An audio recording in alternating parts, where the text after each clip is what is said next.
சொகுசுக்காருக்கு வரி செலுத்த மறுத்த விவகாரத்தில் நடிகர் விஜய்க்கு விதிக்கப்பட்ட அபராதத்தை நிறுத்தி வைத்துள்ள உயர்நீதிமன்றம் பாக்கி வரியை உடனடியாக செலுத்துமாறு உத்தரவு பிறப்பித்துள்ளது.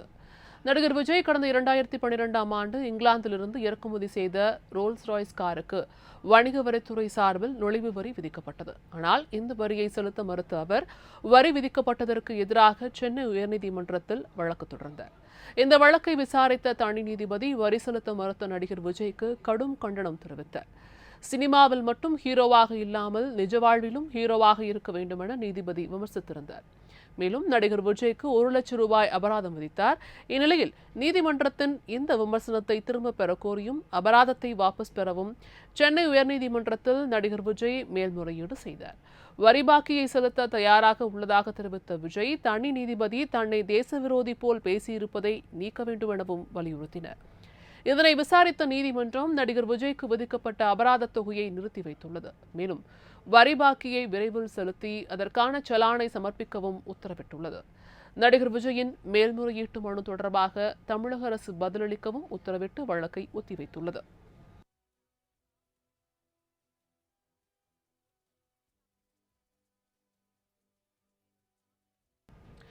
தமிழகத்தில் 9 முதல் 12ஆம் வகுப்பு வரை பயிலும் மாணவர்களுக்கு பள்ளிகளை மீண்டும் திறப்பது தொடர்பாக ஆலோசித்து வருவதாக பள்ளிக்கல்வித்துறை அமைச்சர் அன்பில் மகேஷ் பொய்யாமொழி தெரிவித்துள்ளார். சென்னை முகப்பேறு அரசு ஆண்கள் உயர்நிலைப் பள்ளியில் உயிர்கோள அடர்வனம் திறப்பு விழா நடைபெற்றது. பள்ளிக்கல்வித்துறை அமைச்சர் அன்பில் மகேஷ் பொய்யாமொழி இந்நிகழ்ச்சியில் கலந்து கொண்டு அங்கிருந்த திருவள்ளுவர் சிலை மற்றும் அப்துல் கலாம் சிலைக்கு மலர் தூவி மரியாதை செலுத்தினார். பள்ளியில் புதிதாக அமைக்கப்பட்டுள்ள திறன் வகுப்பறையை திறந்து வைத்த அவர் உயிர்கோள அடர்வனத்தை பார்வையிட்டு 1000வது மரக்கன்றை நட்டார். விளையாட்டுப் போட்டி சாகசங்களை பார்வையிட்டு மாணவர்களை பாராட்டினர். பின்னர் செய்தியாளர்களை சந்தித்த அமைச்சர் தமிழகத்தில் 9 முதல் 12ஆம் வகுப்பு வரை பயிலும் மாணவர்களுக்காக பள்ளிகள் திறப்பது குறித்து ஆலோசித்து வருவதாக குறிப்பிட்டார். மேலும் பெற்றோர் பிள்ளைகளை தைரியமாக பள்ளிக்கு அனுப்புமாறும் அவர் கேட்டுக்கொண்டார். மட்டும் அவங்க திறந்துருக்காங்க. அது வந்து கம்பல்சரியாக சொல்ல வர மாணவர்கள் வரலாம் அப்படிங்கிற மாதிரி தான் சொல்லியிருக்கிறாங்க அவங்க 3 ஸ்டேட்டுமே. அதனாலே பார்த்தீங்கன்னா வருகை தருகின்ற மாணவரோட அளவு கூட குறைவாகத்தான் இருக்கிறது அங்கே. ஸோ அந்த ஒரு அவேர்னஸ் வரணும். நாங்கள் ஏற்கனவே சொல்கிற மாதிரி தான் ஃபஸ்ட்டு பெற்றோர்களுக்கு அந்த தைரியம் வரும். நம்ம குழந்தைங்களை அமுச்சு விடலாம், இதை 3வது வேவுங்கிறாங்களே 4வது வேவுங்கிறாங்களே எப்படி அமுச்சுதுங்கிற அந்த ஒரு பயம்லாம் நீங்கி அவங்க வர வேண்டும். ஏற்கனவே நாங்கள் சொல்லியிருக்கோம், அட்லீஸ்ட் 9, 10, 11, 12 நம்ம திறக்கணும் அப்படிங்கிற மாதிரியான ஒரு டிஸ்கஷன் நாங்கள் இருக்கிறோம். மற்ற ஸ்டேட் திறந்ததுக்கெல்லாம் முதலமைச்சர் எடுத்து சொல்லி அவங்க எப்படி எங்களுக்கு அறிவுறுத்தல் கொடுக்குறார்களோ பேஸ்ட் ஆன் தட் நம்ம ஒரு கால் எடுக்கணும். ஆசிரியர் தகுதி தேர்வு வாரியத்தில் குழப்பம் உள்ளதாக கூறிய அவர் அதில் மாற்றம் கொண்டுவர முடிவு செய்திருப்பதாகவும் தெரிவித்தார். மேலும் ஆசிரியர் தேர்வு வாரியத்தை டிஎன்பிசியுடன் இணைக்கும் திட்டம் எதுவும் இல்லை என்றும் குறிப்பிட்டார். ஸ்கூல் எஜுகேஷன் டெட்டுன்னு ஒன்று வராமல் இருந்துச்சுன்னா அது பாட்டு அழகாக வெயிட்டேஜ் மாதிரி போயிருக்கும். டெட்டுன்னு வந்துருச்சு. இப்போ டெட்டு வந்ததுக்கு அப்புறமேட்டு பார்த்தீங்கன்னா இப்போ அதையும் கடந்து டெட்டு முடிஞ்சதுக்கு அப்புறமேட்டு ஒரு காம்படிட்டிவ் எக்ஸாம் வைப்போம். டெட்டுங்கிறது அந்த காம்படிட்டிவ் எக்ஸாம் எழுதுறதுக்கான ஒரு எலிஜிபிலிட்டிங்கிறாங்க. ஸோ இந்த மாதிரி பல குளறுபாடுகள் ஒரு ஜியோக்கும் பார்த்தீங்கன்னா ஒவ்வொரு ஜியோக்கும் இன்றைக்கி முரண்பாடு இருக்கிற அளவுக்கு தான் இருக்குது. இந்த சிஸ்டத்தில் வந்து கண்டிப்பாக வந்து சீர் செய்ய முடியும். எல்லாமே ஒரே சிஸ்டமாக கொண்டு வர வேண்டும் என்கிறது தான் எங்களுடைய கோரிக்கையாக நாங்கள் மாண்புமிகு முதலமைச்சர்கிட்ட வச்சுருக்கிறோம். ரிமூவ் பண்ணதில்லை, ஒவ்வொரு காலகட்டத்தில் ஒவ்வொரு மாதிரி சிஸ்டமை கொண்டு வராங்க. இதெல்லாம் உட்காந்து பேசி ஒரே சிஸ்டம் இதுதான். எஜுகேஷன் டிபார்ட்மெண்ட்டில் ஒரு ஆசிரியர் வேலைக்கு வர வேண்டும் என்று சொன்னால் இந்த இதை ஃபாலோ பண்ணி தான் வரணுங்கிறது அது வந்து ஒரு நம்ம பாலிசியாக நம்ம கொண்டு வரணும்.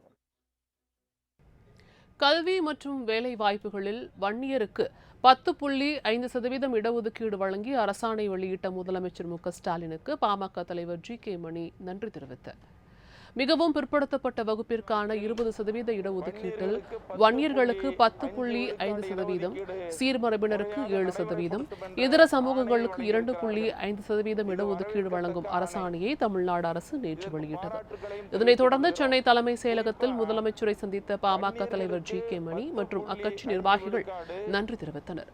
பின்னர் செய்தியாளர்களை சந்தித்த ஜி.கே. மணி 10.5% இடஒதுக்கீட்டினால் எந்த சமுதாயத்திற்கும் பாதிப்பு இல்லை என தெரிவித்தார். வரவேற்கக்கூடியது. கல்வி வேலை வாய்ப்பில் வன்னியர்களுக்கு 10.5 விழுக்காடு இடஒதுக்கீடு முறையாக நடைமுறைப்படுத்தும் என்ற ஆணையை வழங்கியிருக்கிறார்கள். இது வரவேற்கத்தக்க ஆணை. இதற்கு பாராட்டுக்களையும் தெரிவித்துக் கொள்கிறோம். குறிப்பாக வன்னியர்களுக்கு 10.5 விழுக்காடு, சீர்மரபினருக்கு 7 விழுக்காடு, இதர மிக பிற்படுத்தப்பட்டவர்களுக்கு 2.5 விழுக்காடு. இது எல்லாருக்கும் வரவேற்கக்கூடியது. இந்த நடைமுறையினால், இந்த சட்டத்தினால் பிற்படுத்தப்பட்ட சமுதாய மக்களுக்கு பிசி இடஒதுக்கீட்டில் யாருக்கு எந்த பாதிப்பும் இல்லை. பிசி 26.5 விழுக்காடு யாருக்கும் பாதிப்பில்லை. பிசி முஸ்லீம் 3.5 விழுக்காடு அவர்களுக்கும் பாதிப்பில்லை. அதே போல பட்டியலினம் எஸ்சி பிரிவினர்களுக்கு பாதிப்பில்லை, எஸ்டிக்கு பாதிப்பில்லை, எஸ்சி அருந்ததியருக்கு பாதிப்பில்லை. ஆகவே யாருக்கும் பாதிப்பில்லாத ஒரு சட்டம். சமூக நீதியின் அடிப்படையே சாதி வாரியான கணக்கெடுப்பு தான் என்றும் மத்திய அரசும் மாநில அரசும் இந்த கணக்கெடுப்பை நடத்த வேண்டும் என்றும் அவர் கேட்டுக்கொண்டார். அவர்கள் சமூக நீதியினுடைய அடிப்படை என்பது ஜாதிவாரி கணக்கெடுப்பு தான். இன்னைக்கு இந்திய அளவில் மிகப்பெரிய மக்கள் தொகையை கொண்டது இதர பிற்படுத்தப்பட்ட வகுப்பினர். அவர்களுக்கு உரிய இடஒதுக்கீடு இல்லை. மண்டல் குழு பரிந்துரைப்படி விபி சிங் அவர்களால் 27 விழுக்காடு வழங்கப்பட்டது. ஆனால் இன்னைக்கு வரைக்கும் இல்லை, சரியா நடைமுறையில் இல்லை. 27 விழுக்காடு நடைமுறையில் இல்லை. அது போதாது, இன்னும் கூடுதலாக வழங்கணும்னு சொன்னால் மத்திய அரசிலும் ஜாதிவாரி கணக்கெடுப்பு நடத்தப்பட வேண்டும். மாநில அரசு நடத்தணும், மத்திய அரசே இதை பண்ணணும். அப்படி மத்திய அரசு நடத்தப்படாத பட்சத்தில் மாநில அரசுகளே. உள்ளாட்சி தேர்தல் நடத்துவது குறித்து அமைச்சர்கள் மற்றும் அதிகாரிகளுடன் முதலமைச்சர் ஸ்டாலின் ஆலோசனை நடத்த உள்ளார். தமிழகத்தில் கடந்த 2016ஆம் ஆண்டு உள்ளாட்சி பிரதிநிதிகளின் பதவிக்காலம் முடிவடைந்த நிலையில் நீண்ட தாமதத்திற்கு பிறகு 2019ஆம் ஆண்டு உள்ளாட்சி தேர்தல் நடைபெற்றது. ஆனால் புதிய மாவட்டங்கள் உருவானதால் விழுப்புரம், கள்ளக்குறிச்சி, வேலூர் உள்ளிட்ட 9 மாவட்டங்களில் தேர்தல் நடத்த முடியாத சூழல் ஏற்பட்டது. மேலும் தமிழகம் முழுவதும் 38 மாவட்டங்களில் உள்ள பேரூராட்சிகள், நகராட்சிகள் மற்றும் மாநகராட்சிகளில் இன்னும் தேர்தல் நடைபெறாமல் உள்ளது. இந்நிலையில் டிசம்பர் மாதத்திற்குள் உள்ளாட்சி தேர்தலை நடத்த தமிழக அரசு திட்டமிட்டுள்ளது. உள்ளாட்சி தேர்தலை நடத்துவது குறித்து அனைத்து அமைச்சர்கள் மற்றும் அதிகாரிகளுடன் முதலமைச்சர் மு.க.ஸ்டாலின் ஆலோசனை நடத்த உள்ளார். இன்று மாலை 5 மணிக்கு தலைமை செயலகத்தில் நடைபெறும் இந்த ஆலோசனை கூட்டத்தில் கொரோனா கட்டுப்பாடுகளுடன் உள்ளாட்சி தேர்தலை சுமூகமாக நடத்துவது குறித்து விவாதிக்கப்படும் என தகவல்கள் வெளியாகியுள்ளன.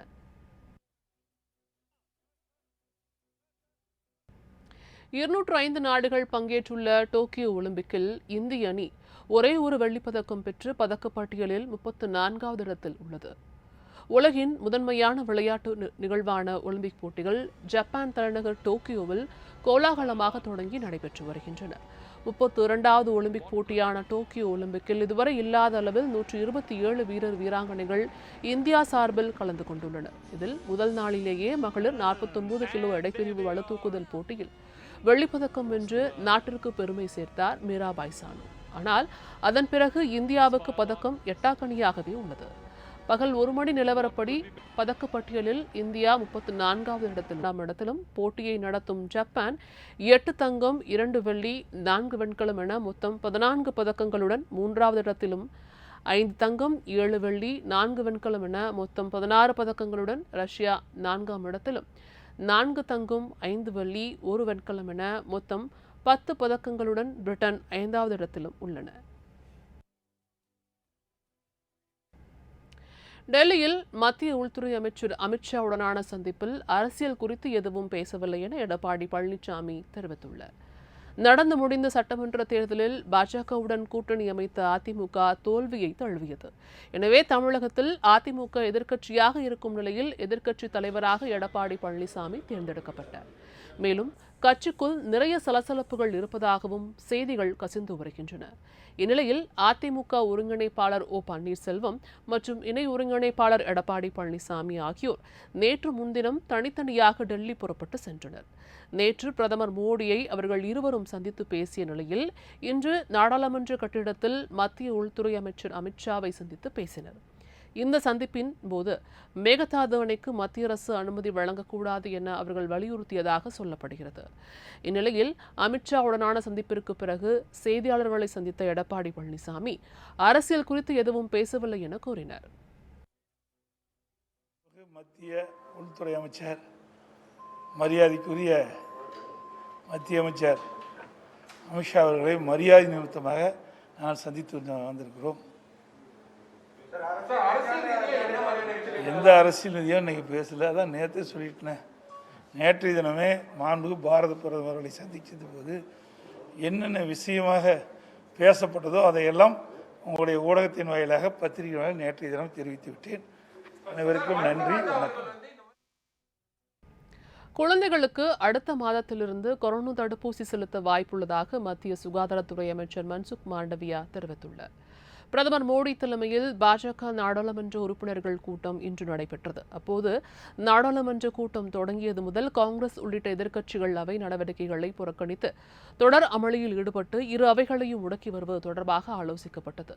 தொடர்ந்து கொரோனா உள்ளிட்ட முக்கிய விவகாரங்கள் குறித்து ஆலோசிக்கப்பட்டது. அப்போது பேசிய மத்திய அமைச்சர் மன்சுக் மாண்டவியா 18 வயதுக்கு கீழானவர்களுக்கு வருகிற ஆகஸ்ட் மாதம் முதல் தடுப்பூசி செலுத்த திட்டமிட்டிருப்பதாக தெரிவித்ததாக கூறினார். மேலும் அதற்கான முயற்சிகளும் நடந்து வருவதாக பிரதமர் பங்கேற்ற கூட்டத்தில் கூறியுள்ளார். இதனிடையே குழந்தைகளுக்கு விரைவில் தடுப்பூசி செலுத்தும் முயற்சியை வரவேற்றுள்ள நிபுணர்கள் இது கொரோனா சங்கிலியை முறிக்க உதவியாக இருக்கும் என தெரிவித்துள்ளனர். அது மட்டுமல்லாது 3வது அலை எச்சரிக்கைக்கு இடையே பள்ளிகளை திறக்கவும் பயனுள்ளதாக இருக்கும் என கூறியுள்ளனர். கடந்த மாதம் தேசிய நிபுணர் குழு தலைவர் NK அரோராவும் செப்டம்பர் மாதத்தில் 12 வயதுக்கு மேற்பட்ட குழந்தைகளுக்கு சைடஸ் தடுப்பூசி செலுத்தும் பணி தொடங்கும் என கூறியிருந்தார். இதேபோல் எய்ம்ஸ் தலைவர் ரந்தீப் குலேரியாவும் கோவாக்சின் தடுப்பூசியை பயன்படுத்தி குழந்தைகளுக்கு செலுத்துவதற்கான முயற்சி நடந்து வருவதாகவும் செப்டம்பர் முதல் தடுப்பூசி செலுத்தும் பட்சத்தில் கொரோனா சங்கிலியை உடைக்க பேருதவியாக இருக்கும் என தெரிவித்திருந்தது குறிப்பிடத்தக்கது. சேலம், கோயமுத்தூர், நீலகிரி மாவட்டங்களில் ஓரிரு இடங்களில் இன்று கனமழைக்கு வாய்ப்பு இருப்பதாக சென்னை வானிலை ஆய்வு மையம் கூறியுள்ளது. தேனி, திண்டுக்கல், தென்காசி மாவட்டங்கள், உள் மாவட்டங்கள், வடக்கு கடலோர மாவட்டங்கள், டெல்டா மாவட்டங்கள் உள்ளிட்ட இடங்களில் லேசானது முதல் மிதமான மழையும் பெய்யக்கூடும் என தெரிவிக்கப்பட்டுள்ளது. நாளை முதல் 31ஆம் தேதி வரை மழை தொடரும் எனவும் வானிலை மையம் குறிப்பிட்டுள்ளது. சென்னையை பொறுத்தவரை அடுத்த 48 மணி நேரத்திற்கு வானம் ஓரளவு மேகமூட்டத்துடனும் நகரின் ஒரு சில பகுதிகளில் இடி மின்னலுடன் கூடிய லேசான மழை பெய்யக்கூடும் எனவும் கூறப்பட்டுள்ளது. வங்கக்கடல் மற்றும் அரபிக்கடல் பகுதிகளில் இன்று முதல் 29ஆம் தேதி வரை பலத்த காற்று வீசக்கூடும் என்பதால் மீனவர்கள் அப்பகுதிகளுக்கு செல்ல வேண்டாம் என்று அறிவுறுத்தப்பட்டுள்ளது.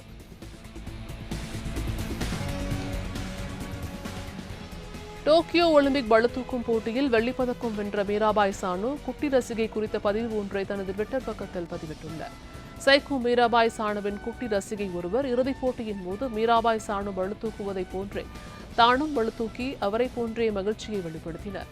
இதுகுறித்த வீடியோ வைரலான நிலையில் இதை அறிந்த மீராபாய் சானு சிறுமியின் அந்த வீடியோவை தனது பக்கத்தில் ரீட்வீட் செய்து "so cute, just love this" என கமெண்ட் செய்துள்ளார்.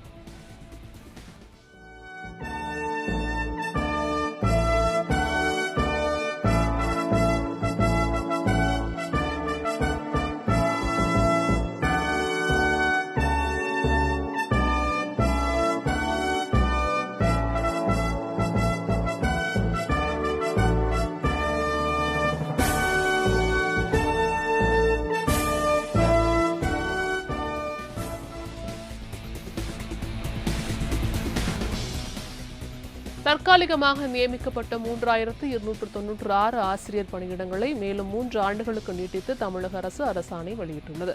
கடந்த 2011-12ஆம் கல்வியாண்டில் 2064 பட்டதாரி ஆசிரியர் பணியிடங்கள், 344 உடற்பயிற்சி ஆசிரியர் பணியிடங்கள் சேர்த்து மொத்தம் 2408 ஆசிரியர் பணியிடங்கள் மற்றும் 888 ஆசிரியர் அல்லாத பணியிடங்கள் என ஒட்டுமொத்தமாக 3296 பணியிடங்கள் நிரப்பப்பட்டன.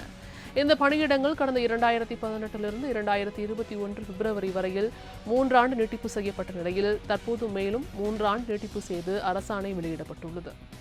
அதன்படி 2024 பிப்ரவரி வரையில் இது நீட்டிப்பு செய்யப்பட்டுள்ளது.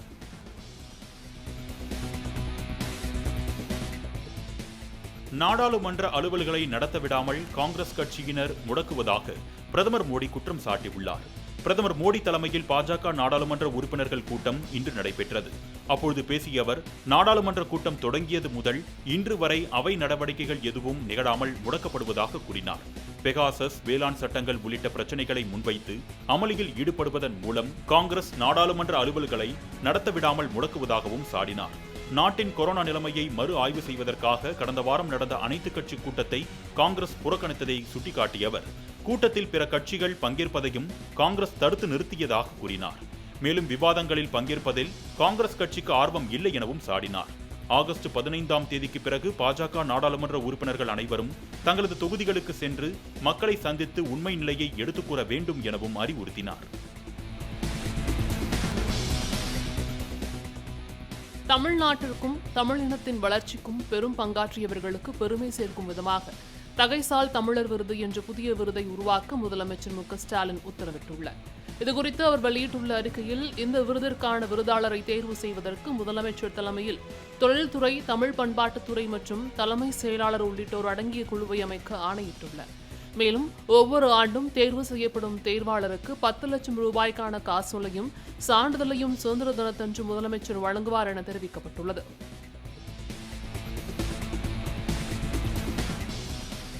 கர்நாடகாவின் அடுத்த முதலமைச்சர் யார் என அறிந்து கொள்ளும் பரபரப்பான சூழலில் இன்று மாலை பாஜக எம்எல்ஏக்களின் ஆலோசனைக் கூட்டமானது நடைபெறுகிறது. கர்நாடக முதலமைச்சராக பொறுப்பேற்ற எடியூரப்பா தனது 2 ஆண்டு ஆட்சி காலத்தை நிறைவு செய்த கையோடு ராஜினாமா விவரத்தையும் நேற்று அறிவித்தார். இருப்பினும் தொடர்ந்து பாஜக வெற்றிக்காக செயல்படுவேன் என கூறியுள்ளார். இதனைத் தொடர்ந்து புதிய முதலமைச்சரை தேர்ந்தெடுக்கும் பணியில் பாஜக தலைமை ஈடுபட்டுள்ளது. லிங்காயத் சமூகத்தைச் சேர்ந்த அமைச்சர் முருகேஷ் நிராணிக்கு இந்த வாய்ப்பு கிடைக்கும் என எதிர்பார்க்கப்படுகிறது. இந்த பரபரப்பான அரசியல் சூழலில் பாஜக எம்எல்ஏக்களின் கூட்டமானது இன்று மாலை 5 மணிக்கு நடைபெறவுள்ளது. இதில் மத்திய அமைச்சர்களான கிஷன் ரெட்டி, தர்மேந்திர பிரதான் ஆகியோர் மேலிட பொறுப்பாளர்களாக கலந்து கொள்கின்றனர். கூட்டத்தில் பல்வேறு விவகாரங்கள் குறித்து விவாதிக்கக்கூடும் என எதிர்பார்க்கப்படுகிறது.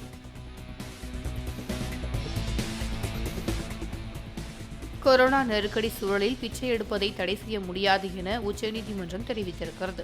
கொரோனா காரணமாக சிக்னல், மார்க்கெட், பொது இடங்களில் பிச்சை எடுக்க தடை விதிக்க கோரியும் அவர்களுக்கு தடுப்பூசி மற்றும் மறுவாழ்வு வழங்குவது குறித்தும் பொதுநல வழக்கு ஒன்று தொடரப்பட்டது. இதனை விசாரித்த உச்சநீதிமன்ற நீதிபதிகள் பிச்சை எடுப்பதை தடை செய்ய முடியாது என்று அதிரடி உத்தரவு பிறப்பித்தனர். மேலும் இது தொடர்பாக கருத்து தெரிவித்த நீதிபதிகள், யாரும் விருப்பப்பட்டு பிச்சை எடுப்பதில்லை, வறுமையின் காரணமாக பிச்சை எடுப்பதை உயர்வர்க்க கண்ணோட்டத்தில் இருந்து பார்க்க விரும்பவில்லை என்றும், தடை செய்வதை விட பிச்சைக்காரர்களுக்கு மறுவாழ்வு வழங்குவதுதான் தற்போதைய மிக முக்கிய தேவை என்றும் தெரிவித்திருக்கிறார். அதே நேரம் ஆதரவற்றவர்களுக்கு தடுப்பூசி மற்றும் மறுவாழ்வு அளிப்பது குறித்து மத்திய, மாநில அரசுகள் பதிலளிக்கவும் நீதிமன்றம் உத்தரவிட்டது.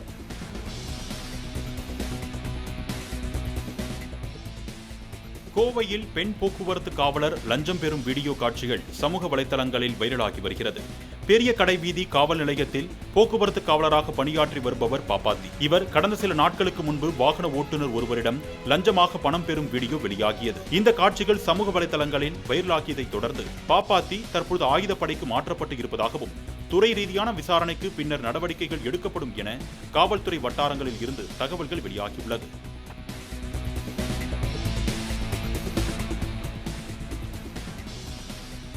அதிமுக உட்கட்சி விவகாரங்களில் பாஜக தலையிடவில்லை என தமிழக பாஜக தலைவர் அண்ணாமலை தெரிவித்திருக்கிறார்.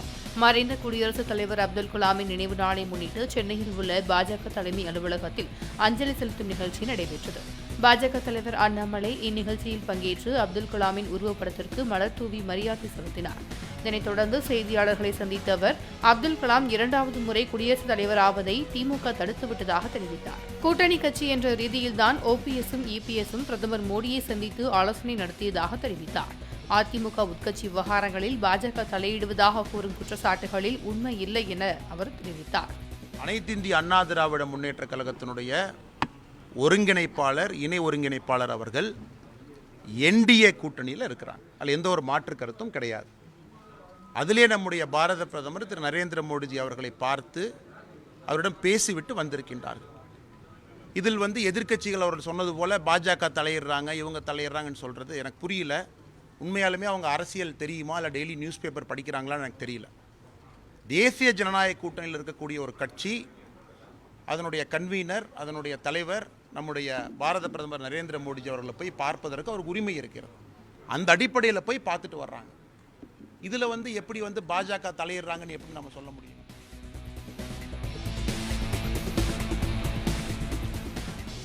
சேலம் கோவை தேசிய நெடுஞ்சாலையில் தாறுமாறாக காரை ஓட்டி விபத்தை ஏற்படுத்திய கார் ஓட்டுநரை போலீசார் கைது செய்தனர். கள்ளக்குறிச்சியைச் சேர்ந்த அஜித் என்ற இளைஞர் பழனி சென்றுவிட்டு அவரது நண்பர் அருண் என்பவருடன் நேற்று முன்தினம் மாலை இருசக்கர வாகனத்தில் சொந்த ஊருக்கு திரும்பிக் கொண்டிருந்தார். அப்போது சேலம் கோவை தேசிய நெடுஞ்சாலையில் வந்து கொண்டிருந்த போது தாறுமாறாக ஓடிய கருப்பு நிற கார் ஒன்று மோதியதில் இருவரும் தூக்கி வீசப்பட்டனர். இந்த விபத்தில் படுகாயமடைந்த இளைஞர்களை அவ்வழியாக வந்த வாகன ஓட்டிகள் மீட்டு தனியார் மருத்துவமனையில் சிகிச்சைக்காக அனுமதித்தனர். இதனிடையே இந்த பதபதைக்கும் விபத்து காட்சிகள் சமூக வலைதளங்களில் வைரலாகியது. இதுகுறித்து வழக்கு பதிவு செய்த போலீசார் விபத்து ஏற்படுத்திய காரின் எண்ணை வைத்து விசாரணை நடத்தியதில் பெரம்பலூர் மாவட்டத்தைச் சேர்ந்த சதீஷ்குமார் என்பவர் காரை ஓட்டி விபத்து ஏற்படுத்தியதை கண்டுபிடித்தனர். இதனையடுத்து சதீஷ்குமார் கைது செய்யப்பட்டு சிறையில் அடைக்கப்பட்டார். பல்வேறு மாவட்டங்களில் நிகழ்ந்த முக்கிய நிகழ்வுகளை விரைவு செய்திகளாக திருப்பூர் பார்க்கலாம்.